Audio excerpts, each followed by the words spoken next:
Jadi selama ini gue gak percaya kalau reinkarnasi itu ada, sampai gue sendiri yang ngalamin. Gue yakin di antara lo semua pasti kebanyakan gak percaya sama reinkarnasi. Begitupun juga dengan diri gue, begitu skeptisnya gue akan hal ini. Gue paham banget opini gue kali ini pasti akan menimbulkan banyak perdebatan, tapi gue mohon sama lo semua untuk duduk manis dan dengerin pengalaman gue yang kali ini. Minggu kemarin gue lagi rebahan di kamar sambil scroll TikTok. Ketawa-tawa gak jelas ngeliat lucunya video kucing. Gak begitu lama sejak gue awal scroll, gue nemuin video orang lagi review rumah kelelangan bang. Gue agak shock sedikit karena seharusnya FYP gue itu cuma diisi sama video kucing gitu loh, cat lovers sejati. Jadi kenapa tiba-tiba ada orang lagi nge-review rumah lelangan bang? Gue tonton detail setiap ruangan yang di-review, setiap kamarnya, bahkan hingga kamar mandinya. Overall biasa aja, jadi gue nggak ambil pusing dan lanjutin scroll. Matahari pun terbenam dan bulan mulai menyinari gelapnya kamar gue. Gue bangun dari tempat tidur menuju ke dapur untuk ngeliat menu makan malam apa yang disiapin mama gue. Gue ambil piring, nyedok nasi, ikan, dan sayur. Gue duduk di ruang makan dan disitulah gue merasa seperti ada yang berusaha menarik memori gue yang jauh udah hilang untuk diingat kembali. Gue nggak bisa deskripsiin gimana rasanya, tapi otak gue terus-terusan narik memori itu dari alam bawah sadar gue. Memori yang seharusnya udah nggak boleh lagi gue ingat. Memori yang seharusnya udah hilang. Memori kehidupan sebelumnya. Makan malam gue nggak habis saat itu. Nasi masih cukup banyak, begitupun sayurnya. Gue cuma makan lauknya aja karena gue hilang nafsu dan gue cuma mau makan ikannya aja. Gue bergegas ke kamar masih dengan pikiran yang berat dan rebahanlah gue. Kakak,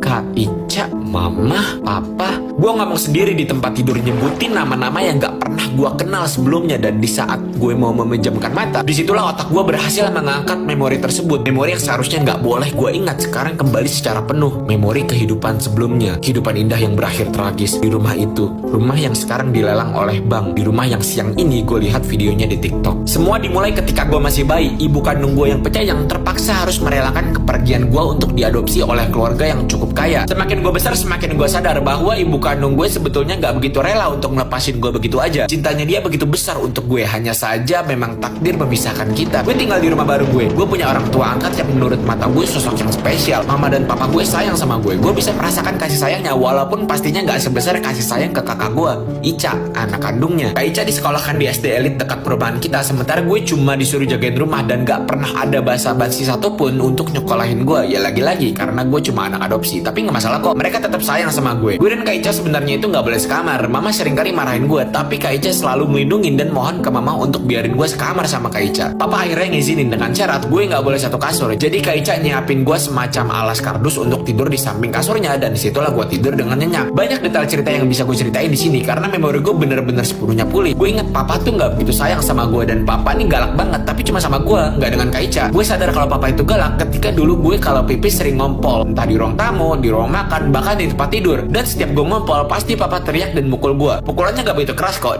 Didikannya terbukti karena ketika gue agak besar, gue udah gak pernah ngompol lagi dan selalu ke kamar mandi. Udah 5 tahun sejak gue pertama kali diangkat. Kak Ica udah kelas 6 SD dan siap untuk melanjutin ke SMP. Keseharian kita cukup sederhana. Bangun tidur, makan, mama, papa, Kak Ica berangkat. Gue di rumah jagain rumah kesayangan kita. Suatu hari apa itu ya, gue gak begitu ngerti sama hari. Yang jelas dalam seminggu mereka bertiga selalu pergi ibadah dan pulangnya malam. Gue lagi merenung di depan jendela nungguin Kak Ica pulang karena gue udah kangen banget sama dia. Enggak lama setelah itu, gue tertidur. Tok tok tok. Suara mama, papa, dan Kak Ica pulang. Gue lari ke pintu depan, terus Kak Ica meluk gue dengan erat. Aku kangen banget sama kamu. Pasti kamu tidurnya nyenyak ya. Tadi aku lihat dari jendela. Gue cuma nganggukin kepala sambil mama elus-elus kepala gue. Kak Ica ke ruang tamu dan nyetel TV. Gue lari dan ikut duduk di sampingnya. Ica itu anak yang unik menurut gue ya. Gak kayak anak cewek seumuran lainnya yang suka nonton kartun. Kak Ica lebih suka nonton channel-channel hewan dan alam liar gitu. National Geographic ya namanya. Ya gak masalah sih buat gue. Gue juga suka kok channel kayak gitu. Bahkan ya emang cuma channel-channel kayak gitu aja yang buat menarik perhatian gue. Waktu itu udah jam 9 malam dan udah cukup larut untuk anak-anak seumuran kita masih nonton TV. Mama datang dan nyuruh tidur. Ica, matiin TV-nya terus tidur. Kamu juga. Mama nunjuk ke arah gue. Kak Ica jalan ke kamar. Gue ngikutin dari belakang.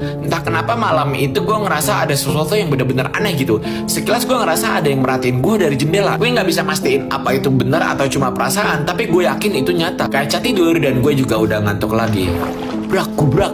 Ada suara yang gue dengar dari ruang tamu. Mata gue masih merem dan gue belum sadar apa-apa. Tiba-tiba mama teriak, "Tolong, ada yang masuk rumah." Gue terbangun dalam keadaan kaget. Gue bangunin Kak Ica sambil goyang-goyangin badan beratnya. Kak Ica bangun dan kita berdua lari ke sumber suara yang ternyata dari dalam kamar mama. Dan disitulah mama dan papa tergeletak kaku tak dikelilingi kubangan kental. Mata gue gak bisa gue kedipkan saking paniknya gue. Ada seseorang yang gue gak begitu bisa deskripsiin dengan jelas. Badannya gak begitu besar. Dia pakai pakaian tertutup yang kayaknya itu hoodie. Tangan kanannya pegang besar yang terlalu.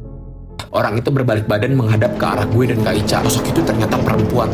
Wajahnya gak begitu asing di mata gue, tapi itu gak penting. Tatapan matanya tajam, seakan penuh amarah dan dendam.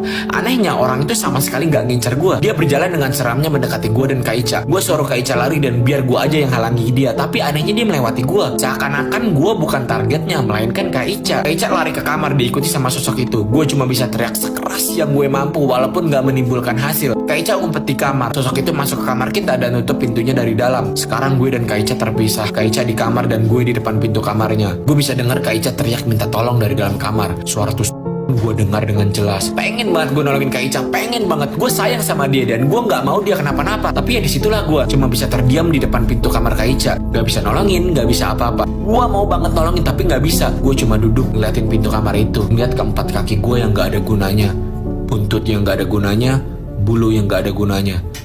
Seandainya aja gue bisa buka pintu itu.